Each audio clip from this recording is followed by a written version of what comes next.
ছাত্রছাত্রীদের bright academy pioneer Bangla ক্লাসে আমি আজকে তোমাদের যারা মাধ্যমিক 25-এ দিচ্ছ তাদের জন্য আমি একটি ভিডিও আজকে আপলোড করছি তোমাদের জন্যই। বাংলার তোমাদের পাঠ্যাংশে যে কবিতাটি আছে আফ্রিকা, তার সাজেশনটা আমি তোমাদের দিচ্ছি। বড় কোশ্চেনও দিচ্ছি এবং শর্ট কোশ্চেনও দিচ্ছি। আমার মনে হয় তোমাদের কাজে লাগতে পারে এবং আশা রাখি তোমরা এখান থেকে এই কোশ্চেনগুলো করে গেলে অনেকটাই কমন পেতে পারবে। তো শুরু করা যাক আজকের প্রথম প্রশ্ন। এটা 5 নম্বরের জন্যই আমি বলছি। প্রথম প্রশ্ন হচ্ছে, চিরচিহ্ন দিয়ে গেল তোমার অপমানিত ইতিহাসে, কাকে একথা বলা হয়েছে? কিভাবে তার অপমানিত ইতিহাসে চিরচিহ্ন মুদ্রিত হলো? আবার বলছি, চিরচিহ্ন দিয়ে গেল তোমার অপমানিত ইতিহাসে, কাকে একথা বলা হয়েছে? কিভাবে তার অপমানিত ইতিহাসে চিরচিহ্ন মুদ্রিত হলো? নেক্সট কোশ্চেন, সভ্যের বর্বর লোক কাদের তথাকথিত সভ্য বলা হয়েছে? সভ্যের বর্বর লোভের যে ছবি আফ্রিকা কবিতায় ফুটে উঠেছে তা নিজের ভাষায় লেখো। আবার বলছি, সভ্যের বর্বর লোক কাদের তথাকথিত সভ্য বলা হয়েছে? সভ্যের বর্বর লোভের যে ছবি আফ্রিকা কবিতায় ফুটে উঠেছে তা নিজের ভাষায় লেখো। নেক্সট কোশ্চেন, এসো যুগান্তের কবি। কবি রবীন্দ্রনাথ ঠাকুর কেন যুগান্তের কবিকে আহ্বান করেছেন? যুগান্তের কবি কোন পরিস্থিতিতে এসে কি করবেন? এটা তোমরা স্টার দিয়ে রাখতে পারো, এটার উপর একটু বেশি নজর দিও। নেক্সট কোশ্চেন, আফ্রিকা কবিতায় কবি আফ্রিকা মহাদেশে যে জন্মের বর্ণনা দিয়েছেন তা নিজের ভাষায় লেখো। আফ্রিকা কিভাবে বন্দী হলো তা আলোচনা করো। এগুলো সবই মোটামুটি 5 নম্বরের জন্য তোমরা রেডি করতে পারো। এবার আমি 3 এবং 5 দুভাবেই আসতে পারে এই কোশ্চেনগুলো বলছি।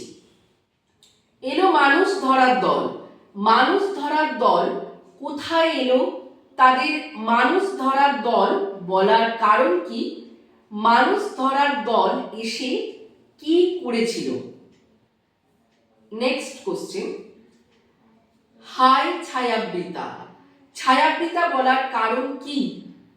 তার সম্বন্ধে কবি কি বলেছেন সংক্ষেপে লেখো। নেক্সট কোশ্চেন, দাঁড়াও ওই মানহারা মানবীর দ্বারে।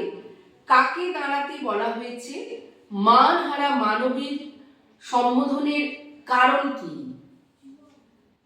নেক্সট কোশ্চেন, নখ যাদের তীক্ষ্ণ তোমার নেত্রের চেয়ে। যাদের বলতে কাকে বোঝানো হয়েছে? তীক্ষ্ণের কারণ কি? লাস্ট কোশ্চেন, সমুদ্র পাড়ে সেই মুহূর্তে তাদের পাড়ায় পাড়ায় কাদের পাড়ার কথা বলা হয়েছে? কোন মুহূর্তের কথা বলা হয়েছে? এইগুলো 3-এও আসতে পারে, আবার 5-এও আসতে পারে। তোমরা দুভাবেই এটাতে প্রস্তুতি নেবে। নেক্সট আমি শর্ট কোশ্চেনগুলো বলছি। এগুলো তোমার শর্ট কোশ্চেন তোমাদের পুরোটাই থরলি পড়া উচিত। লাইন ধরে ধরে এমসিকিউ এসিকিউ সমস্ত এগুলো তোমাদের প্রিপারেশন করা দরকার। তবু আমি তার মধ্য থেকেও কিছুটা যারা ধরো একটু উদ্বিগ্ন এত শর্ট কোশ্চেন কি করে করব তাদের জন্য আমি কিছুটা বেছে দিয়েছি, তোমরা এটা করতে পারো। যেমন, বলো ক্ষমা করো, কিসের জন্য এই ক্ষমা প্রার্থনা? নেক্সট, কালো ঘোমটার নিচে অপরিচিত ছিল। কি অপরিচিত ছিল? উত্তরটা তোমরা সবাই জানো। কি অপরিচিত ছিল? তোমার মানব রূপ। নেক্সট, সেই হোক তোমার সভ্যতার শেষ পূর্ণবাণী। সভ্যতার শেষ পূর্ণবাণীটি কি? উত্তরটাও বলে দিচ্ছি। রবীন্দ্রনাথ ঠাকুর রচিত আফ্রিকা কবিতায় সভ্যতার শেষ পূর্ণ বাণীটি হলো ক্ষমা করো। আমি উত্তরটা কেন তোমাদের বলে দিলাম জানো? এখানে ক্ষমা করো যদি তোমরা লেখো তাহলে পুরো একে এক পাবে না, কিন্তু যদি কবির নাম, কবিতার নাম পুরোটা দিয়ে তোমরা যদি লেখো উত্তরটা, তাহলে কিন্তু একে একই পাবে। যাই হোক, এবার নেক্সট কোশ্চেন। এলো ওরা লোহার হাতকড়ি নিয়ে, ওরা কারা? জানো নিশ্চয়ই, ওরা বলতে তথাকথিত সভ্য মানুষের কথা বোঝানো হয়েছে। এইভাবে পুরো কবিতার লাইন ধরে লিখতে হবে উত্তরটা, তবেই তোমরা একে এক পাবে। আমার লাস্ট কোশ্চেন।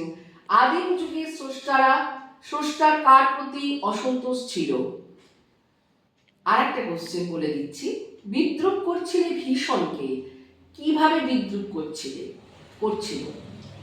আমি সবকটা কোশ্চেন তোমাদের বললাম, তোমরা এগুলো উত্তরগুলোকে সুন্দর করে রেডি করে ভালোভাবে বাড়িতে বারবার লিখতে বলছি, বারবার বানান সমেত গুরুচণ্ডালী অর্থাৎ সাধু চরিত যেন মিশ্রণ না হয়ে যায়, এইভাবে উত্তরগুলোকে লিখে সুন্দর করে তৈরি করো। আমি আশা করছি তোমরা এই কোশ্চেনগুলোর মধ্যে কমন পাবে এবং তোমাদের পরীক্ষা অনেক ভালো হবে। আমার প্রাণ ভরা শুভেচ্ছা রইল। এবং আরও যা কবিতা আছে আমি প্রত্যেকটা ভিডিও আপলোড করে দেব তোমাদের জন্য। তার আগে বলি আর একটা কথা, আমার এই চ্যানেলটা তোমরা লাইক, শেয়ার এবং সাবস্ক্রাইব করো এবং প্রত্যেকে মন দিয়ে পড়াশোনা করো। তোমাদের জন্য অফুরন্ত ভালোবাসা, শুভেচ্ছা, আশীর্বাদ রইল। এগিয়ে চলো।